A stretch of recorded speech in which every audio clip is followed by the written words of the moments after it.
Welcome to Practitioners TV. On today's episode, we're going to be talking with Jonathan Zeppa, who is our artist for our Competitive Eater episode, where we interviewed John Oink Oink Bradley.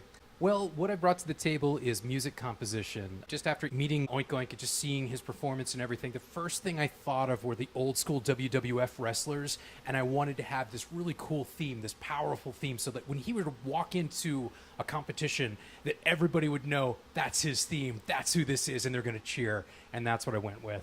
Excellent, excellent. I actually talked with him a little bit about, like, what kind of music do you walk out to? Like, what do you really, really enjoy? One of the songs that he used was actually the old song from Green Jello, Three Little Pigs. And I thought, like, if he were in wrestling, he'd be more one of the hero characters. So I wanted something to be a bit more upbeat, yet hard rock. Like, it conveyed power, but it was just this cool, just getting people excited, getting people pumped to see him, compete. All right, I think we should give it a listen. Sure.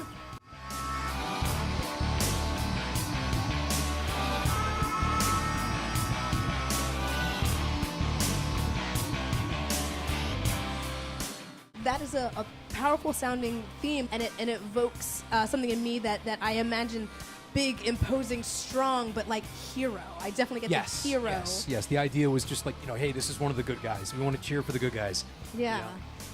It sounds like there's some like some bluesy notes. I hear some harmonica. Oh, yeah, I did that. I played 8-string bass, guitar, bass, and then harmonica just over top of it. And where I started on this is that I have a type of bass called an 8-string bass. Mm-hmm. So it's like, it's a bass guitar, 4 strings, but then you have a second set of strings that are guitar strings. So every time you hit one note, it's like playing bass and guitar at the same time. So I started with that because I thought that would just be an interesting kind of texture. It's got this really growly, powerful kind of sound to it. So I started there, and I kept it kind of major key just because it's like usually minor keys the bad guys, major keys the good guys, like in wrestling, just however that works. I mean, I started with 8-string and it sounded cool. Layer over the bass just to give it a little bit more depth. Put the guitar over top of that just to give that a little bit more edge. And I was like, it's missing something. And I didn't want to do a vocal because that just didn't seem appropriate for the piece. But I thought, well, wait a minute, what about a little bit of harp? What about a little harmonica? So I did that and put a little echo on there, give it that When the Levee Breaks kind of feel. Right. Ever heard that track? Oh, absolutely. Oh, yeah. Loved it. It was just so much fun to do. I think you nailed it. Oh, thanks, man. Thanks. And I hope that John Oink Oink Bradley will use that as his... that would be amazing. I would be honored if he used the track when he came out. But you're not just a musician. You have a very entertaining YouTube channel. Can you tell us a little bit about Unintelligible Gibberish? Yes. It's cable access for the internet. It is the perspective of just watching all these crazy old shows on late night cable, like when I was a kid in the 80s. Last year, I said to myself, like, I'm just going to make these crazy voiceovers. I'm going to make these crazy sketches. I'm going to do a crazy cop show.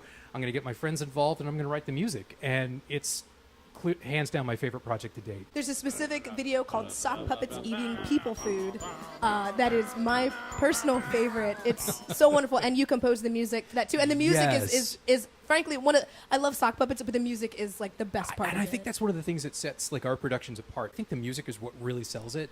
And for Sock Puppets, that was the first time I've ever written a polka. And the vocal that you hear on that video was a scratch track. That was never actually meant to be public. My friend Tim, who's like my co-writer on the whole thing, he's like, dude, don't you change a thing. I'm like, all right. It is great. The music on that is wonderful. It's great. I have a channel called Unintelligible Gibberish on YouTube. That's me and my buddies. And then I also just started a ReverbNation account just under Jonathan Zeppa. So I'm starting to put all of the tracks on there. So if you just want to download and listen to them, they're yours for free. And you can hear John Bradley's theme on my ReverbNation account. It just says Oink Oink's theme. You can play it, you can listen to it, download it for free, and I hope he uses that for his theme song.